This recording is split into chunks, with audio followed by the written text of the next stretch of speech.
aking karumhan at patawarin mo ang aking kasalanan.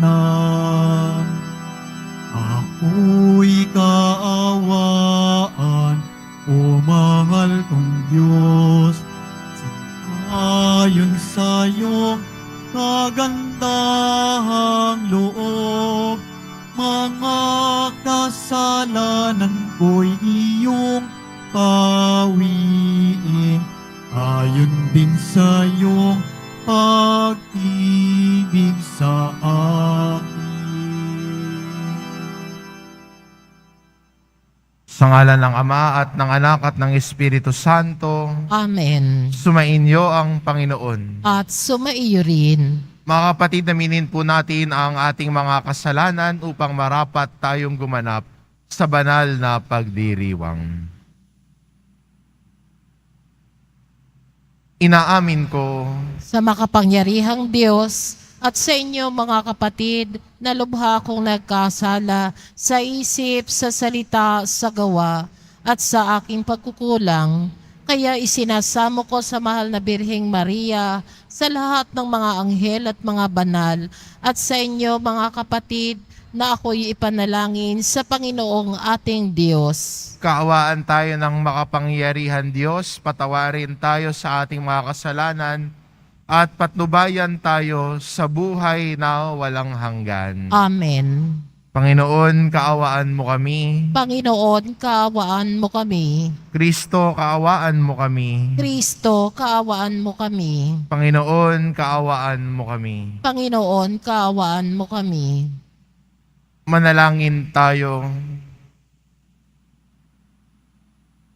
Ama naming makapangyarihan, lubos mong akitin sa iyo ang aming kalooban upang lagi naming pag-ukulan ng pagpapahalaga ang kaisa-isang talagang kailangan, at sa pagganap namin sa iyong pagmamahal, kami naway makapag-ukol ng pagsamba sa iyong ngalan sa pamamagitan ni Hesukristo kasama ng Espiritu Santo, magpasawalang hanggan. Amen. Magsiupo na po ang lahat.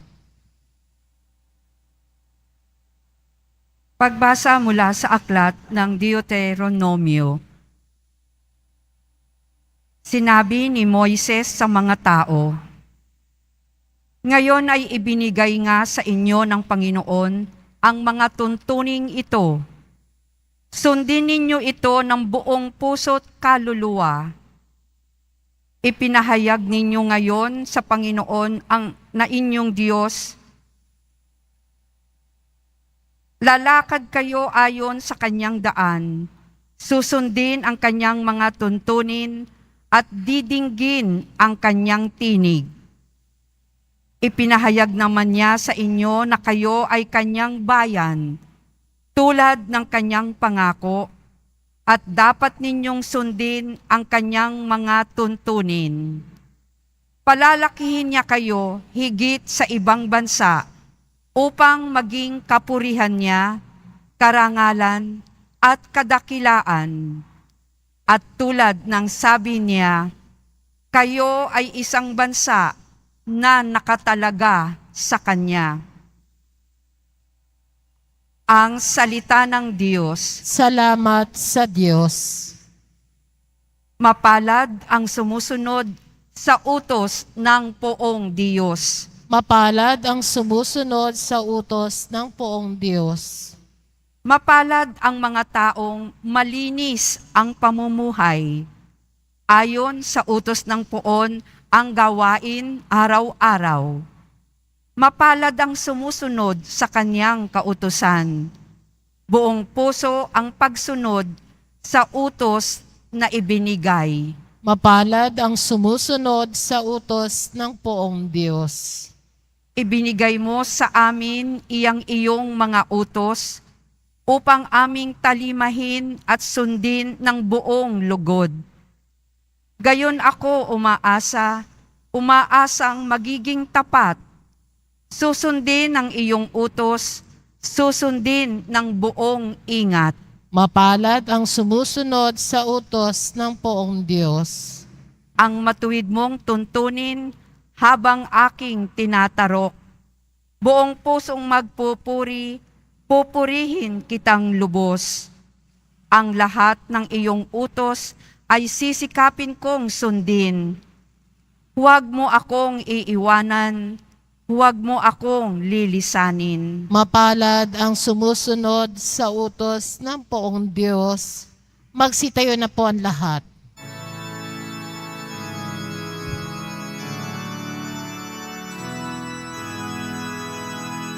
Nagpupuri kami sa'yo, Panginoong Jesucristo. Nagpupuri kami sa'yo, Panginoong Jesucristo. Ngayon'y panahong marapat, panahon ng pagliligtas, araw ngayon ng pagtawag, upang makamit ang habag ng Panginoong matapat. Nagpupuri kami sa'yo, Panginoong Jesucristo.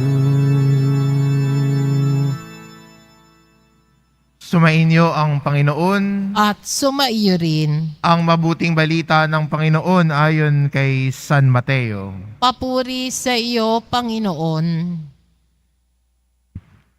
Noong panahong iyon, sinabi ni Jesus sa kanyang mga alagad, narinig na ninyong sinabi, ibigin mo ang iyong kaibigan at kapuutan mo ang iyong kaaway.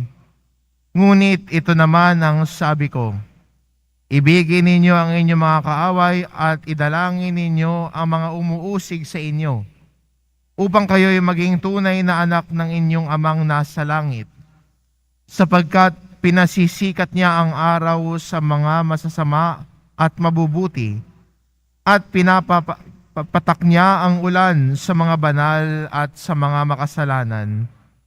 Kung ang umiibig sa iyo ay siya lamang ninyong iibigin, ano pang gantimpala ang inyong hihintayin? Hindi ba't ginagawa rin ito ng mga publikano? At kung ang binabati lamang ninyo ay ang inyong mga kapatid, ano ang nagagawa ninyong higit kaysa iba? Ginagawa rin iyon ng mga hintil.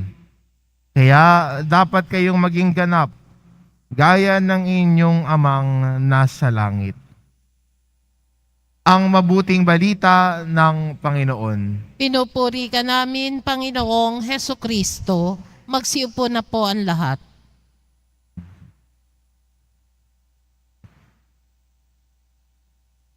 Madalas po nating naririnig ang ebanghelyong ito na sinasabi lagi sa atin ng Panginoon na ibigin ninyo ang inyong kaaway at idalangin ninyo ang mga umuusig sa inyo. Pero alam natin na ang turong ito ni Jesus ay hindi madali. Mahirap para sa atin. Mas gusto natin na naalagaan yung galit natin sa kaaway natin. Mas gusto nating manatili doon sa pakiramdam na galit ako sa kanya, may samaan ng loob ako sa kanya. Hindi ko yan papansinin. Ibablock ko yan. At mas gusto nating manatili doon. O sa mga umuusig sa atin ay gusto nating bawian. Gusto nating gantihan. Minsan, nagiging gano'n yung natural nating reaction at pagtingin. Pero ang Panginoon sa Ebanghelyo natin ngayon ay nais paalala sa atin at sinasabi sa atin, hop, hop, hop, hop. Hindi pagganti ang nais ko. Hindi pagbibigay ng sumpa sa kapwa ang nais ko. Pero ang nais ng Poong Jesus Nazareno para sa atin ay lumago tayo sa ating kakayahan na umibig. Kaya sinasabi niya anong gantimpala kung iibigin mo lang yung gusto mo? Sa magandang sa ibang salita, anong challenge doon? What's the challenge in loving those who love you in return? At yung mga pagsubok at hamon at mga challenges na ibinibigay sa atin ng Panginoon ay nariyan para lumago tayo sa ating kakayahan na magmahal. Ang mga hamon sa atin ng Panginoon ay para tayo ay lumago sa ating pagkatao at pagsunod sa Kanya. Kaya sinasabi niya, anong maidadagdag kung mamahalin mo lang ang kapwa mo? Yung gusto mo lang, yung nagmamahal lang din sa'yo at kaibigan mo. Pero lalago ka sa kakayahang magmahal kung pati yung kaaway mo at ayaw mong pansinin ay papakitaan mo rin ng kabutihan. Kung yung mga umuusig sa iyo at gusto mong gantihan, sila ay isama mo sa iyong panalangin at ipagdasal, hindi para madapaho sila, pagdarasal mo ang kabutihan para sa kanila. Dahil nais ng Diyos na lumaya tayo. Lumaya tayo sa kapit ng galit at puot. Pag may kinapupuotan ka, parang ang sikip sa dibdib. Parang ang liit ng mundong ginagalawan mo. Pero nais ng Diyos para sa atin na lumakad tayo ng malaya. Malaya mula sa kapit ng puot at galit sa kapwa. At maging malaya sa pagtahak ng daan tungo sa pagpapatawad. Masarap sa pakiramdam kung may pinatawad ka. Nakakahilom sa dibdib kung marunong ka magpatawad. Ang sugat na naidulot ng alitan ay naghihilom dahil sa pagpapatawad. Don't do it for them. Do it for yourself. Gawin mo para sa sarili mo para maghilom ka. Pagdasal mo ang umuusig sa iyo para maghilom ka sa sugat na ginawa sa iyo. At ang Diyos ang hihilom ng sugat na yan. Paalala sa atin ng Panginoong Hesus, anong challenge kung mamahalin mo lang ang minamahal mo? Lalago ka kung pati yung kaaway at kinaiinisan mo ay mamahalin mo at papakitaan mo ng kabutihan. Doon ka lalago bilang isang Kristiyano. Doon ka lalago bilang isang disipulo ni Kristo. Kaya po, ang tanong na nais kong iiwan sa inyo, gusto mo bang lumago bilang isang Kristiyano at disipulo ng Panginoon? Gusto mo ba yon? Gusto mo bang lumago? Gusto mo bang mag-grow sa iyong buhay pananampalataya? At kung sagot natin ay, opo, gusto kong lumago, let us accept this challenge from Jesus to love our enemies and pray for those who persecute us. Amen. Tumayo po ang lahat.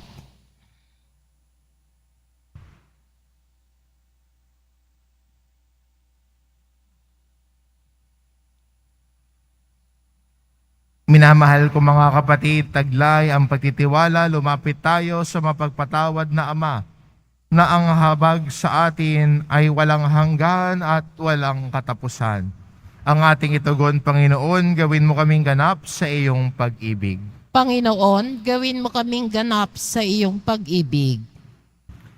Ang simbahan naway maging buhay na halimbawa ng pagpapatawad at habag na ipinakita ni Jesus. Manalangin tayo. Panginoon, gawin mo kaming ganap sa iyong pag-ibig. Atin nawang kaawaan ang mga taong nakasakit, nakapinsala o nagdulot ng mga paghihirap sa atin. Manalangin tayo. Panginoon, gawin mo kaming ganap sa iyong pag-ibig. Sa tulong ng biyaya ng Diyos, naway mapatawad natin ang ating mga kaaway. Manalangin tayo. Panginoon, gawin mo kaming ganap sa iyong pag-ibig. Sa mga may sakit, matatanda, at mga pinabayaan, naway ating maipadama ang ating pagmamahal at habag.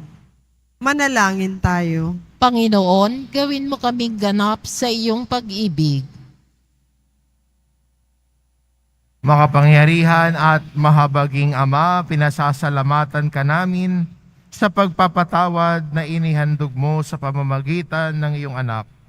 Tulungan mo kaming ipahayag sa iba ang iyong pagpapatawad. Hinihiling namin ito sa pamamagitan ni Kristong aming Panginoon. Amen. Magsiupo na po ang lahat.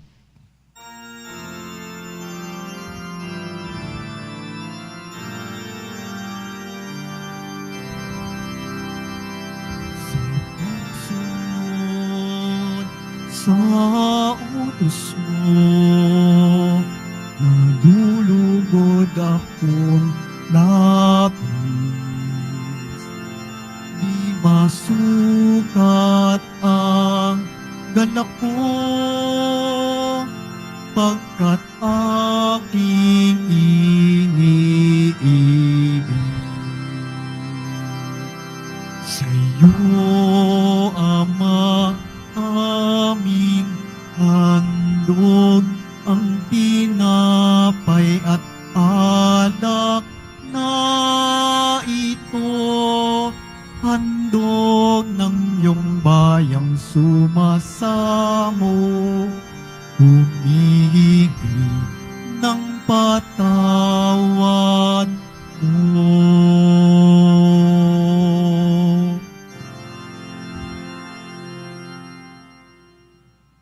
Magsitayo ang lahat.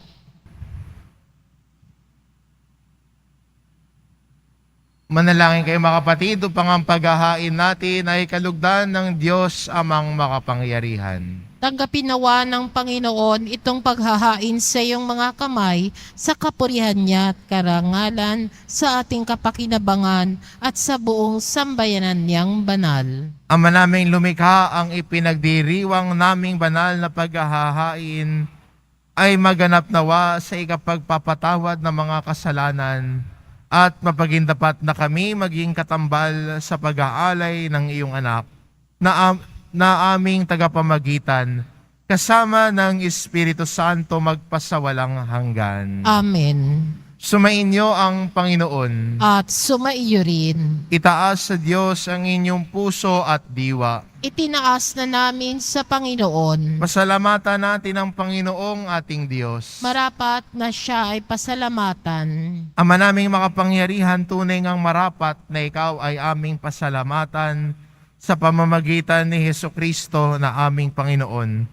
Binigyan mo kami ng bagong pagkakataon upang ganapin ang paghahanda ngayon para sa pagdiriwang ng muling pagkabuhay. Kaisa ng iyong anak na minamahal, aming inilalaan ang panahon, talino't yaman, para ganapin ang iyong kalooban, na ang kapwa-tao ay lubos na damayan. Sa pagdiriwang namin sa aming pagsilang, bilang mga kaanib ng iyong sambayanan, kami iyong pinagkakamit at ng katayuang ganap sa pagtatangkilik. Kaya kaisa ng mga anghel na nagsisiawit ng papuri sa iyo, nang walang humpay sa kalangitan, kami nagbubunyi sa iyong kadakilaan. Santo, Santo, Santo, Panginoong Diyos ng mga hukbo, napupuno ang langit at lupa ng kadakilaan mo, o sana sa kaitaasan, pinagpalang na paririto sa ngalan ng Panginoon, o sana sa kaitaasan. Magsiluhod po ang lahat. Ama naming banal, ikaw ang bukal ng tanang kabanalan, kaya't sa pamamagitan ng iyong Espiritu, gawin mong banal ang kaloob na ito upang para sa amin maging katawan at dugo ng aming Panginoong Hesukristo. Bago niya pinagtiisang kusang loob na maging handog, hinawakan niya ang tinapay, pinasalamatan kanya, Pinagati-hati niya iyon, iniabot sa kanyang mga alagad at sinabi, "Tanggapin ninyong lahat ito at kanin, ito ang aking katawan na ihahandog para sa inyo."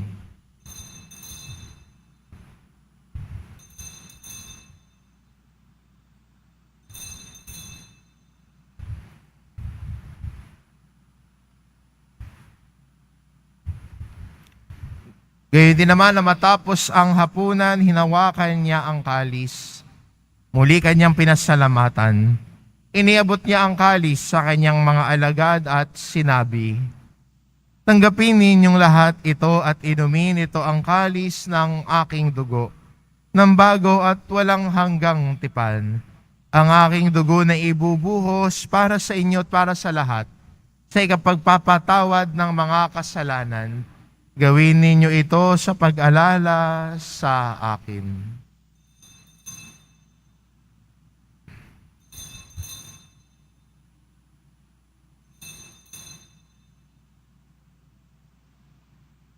Magsitayo ang lahat. Ipagbunyi natin ang misteryo ng pananampalataya. Si Kristo'y namatay, si Kristo'y nabuhay, si Kristo'y babalik sa wakas ng panahon. Ama, ginagawa namin ngayon ang pag-alala sa pagkamatay at muling pagkabuhay ng iyong anak, kaya't inaalay namin sa iyo ang tinapay na nagbibigay buhay at ang kalis na nagkakaloob ng kaligtasan. Kami nagpapasalamat dahil kami iyong minarapat na tumayo sa harap mo para maglingkod sa iyo. Isinasamo namin kaming magsasalo-salo sa katawan at dugo ni Kristo ay mabuklod sa pagkakaisa sa pamamagitan ng Espiritu Santo. Ama, lingapin mo ang iyong simbahang laganap sa buong daigdig. Puspusin mo kami sa pag-ibig, kaisa ni Francisco na aming Papa at ni Jose na aming Obispo at ng Tanang Kaparian. Alalahanin mo rin ang mga kapatid naming nahimlay na may pag-asang sila'y muling mabubuhay, gayon din ang lahat ng mga pumanaw. Kaawaan mo sila at patuloyin sa iyong kaliwanagan. Kaawaan mo at pagindapatin kaming lahat na makasalo sa iyong buhay na walang wakas. Kaisa na mahal na Birheng Maria, na ina ng Diyos, ng kabiyak ng puso niyang si San Jose, kaisa ng mga apostol at ng lahat ng mga banal na namuhay dito sa daigdig ng kalugod-lugod sa iyo, maipagdiwang nawa namin ang pagpupuri sa ikararangal mo sa pamamagitan ng iyong anak na aming Panginoong Hesu Kristo. Sa pamamagitan ni Kristo, kasama niya at sa Kanya, ang lahat ng parangal at papuri ay sa iyo, Diyos amang makapangyarihan, kasama ng Espiritu Santo, magpa sa walang hanggan. Amen. Sa tagubilin ng mga nagkakagagaling na utos at turo ni Jesus, na Panginoon natin at Diyos, ipahayag po natin ng lakas loob. Ama namin, sumasalangit ka, sambahin ang ngalan mo, mapasa amin ang kaharian mo, sundin ang loob mo dito sa lupa para nang sa langit. Bigyan mo kami ngayon ng aming kakanin sa araw-araw at patawarin mo kami sa aming mga sala para ng pagpapatawad namin sa nagkakasala sa amin at huwag mo kaming ipahintulot sa tukso at iadya mo kami sa lahat ng masama. Hinihiling namin kami adya sa lahat ng masama, pagkalooban ng kapayapaan araw-araw. Iligtas sa kasalanan at ilayo sa lahat ng kapahamakan. Samantalang aming pinananabikan ang dakilang araw ng pagpapahayag ng tagapagligtas naming si Hesu Kristo. Sapagkat iyo ang kaharian at ang kapangyarihan at kapurihan magpakailanman. Amen. Panginoong Hesu Kristo, sinabi mo sa iyong mga apostol, "Kapayapaan ang iniiwan ko sa inyo, ang aking kapayapaan ang ibinibigay ko sa inyo. Tunghayan mo ang aming pananampalataya at huwag ang aming pagkakasala. Pagkalooban mo kami ng kapayapaan at pagkakaisa, ayon sa iyong kalooban, kasama ng Espiritu Santo, magpasawalang hanggan. Amen. Ang kapayapaan ng Panginoon ay laging sumainyo. At sumaiyo rin. Magbigayan kayo ng kapayapaan sa isa't isa. Kordero ng Diyos na nag-aalis ng mga kasalanan ng sanlibutan, maawa ka sa amin. Kordero ng Diyos na nag-aalis ng mga kasalanan ng sanlibutan, maawa ka sa amin. Kordero ng Diyos na nag-aalis ng mga kasalanan ng sanlibutan, ipagkaloob mo sa amin ang kapayapaan. Magsilhod po ang lahat.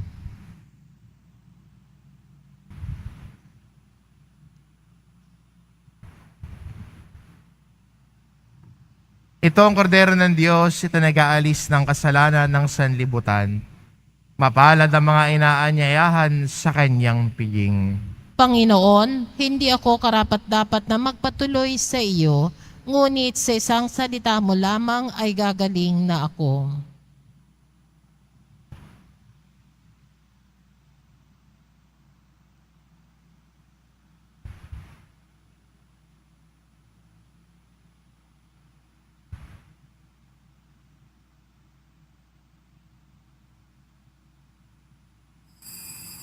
Para sa lahat ng tatanggap ng banal na komunyon, sasagot po tayo ng amen pagkasabi ng pari o ng lay minister ng katawan ni Kristo at isubo agad sa bibig bago umalis sa harapan ng pari o lay minister.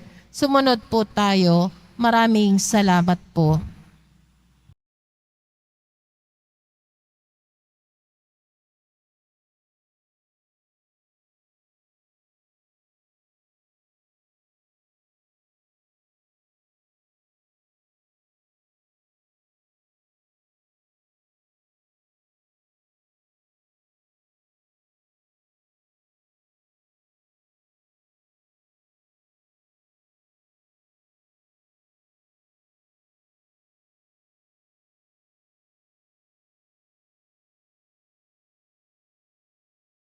Magsitayo po ang lahat. Manalangin tayo. Ama naming mapagmahal, sa iyong kagandahang loob, ay lagi mong subaybayan ang iyong pagpinapakinabang sa piging mong banal, upang ang iyong pinuspos na lakas mong bigay ay makasalong lagi sa ligaya ng mga hinirang sa pamamagitan ni Hesukristo, kasama ng Espiritu Santo, magpasawalang hanggan. Amen.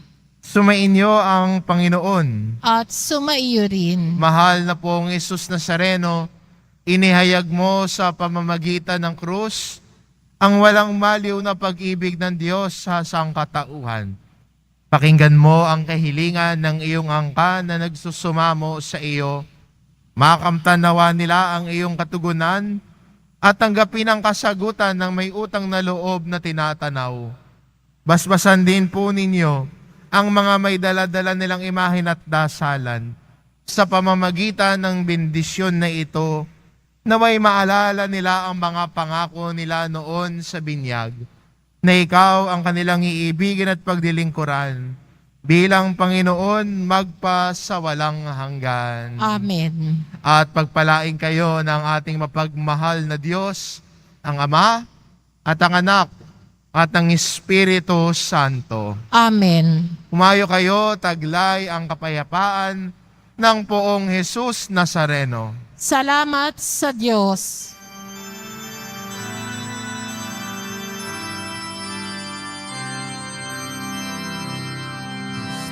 Padre Jesus Nazareno, sinasamba ka namin. Pinipinto ka namin. Aral mo ang aming buhay at kaligtasan.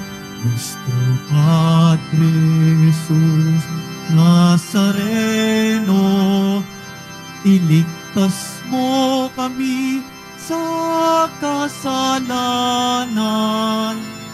Ang krus mong kinamatayan ay sagisag ng aming kaligtasan. Nuestro Padre Jesus Nazareno, dinarangal ka namin. Nuestro Padre Jesus Nazareno, niluluwalhati ka namin.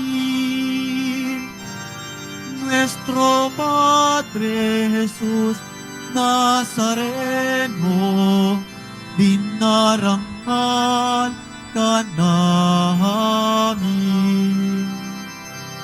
Nuestro Padre Jesus Nazareno, niluluwalhati ka namin.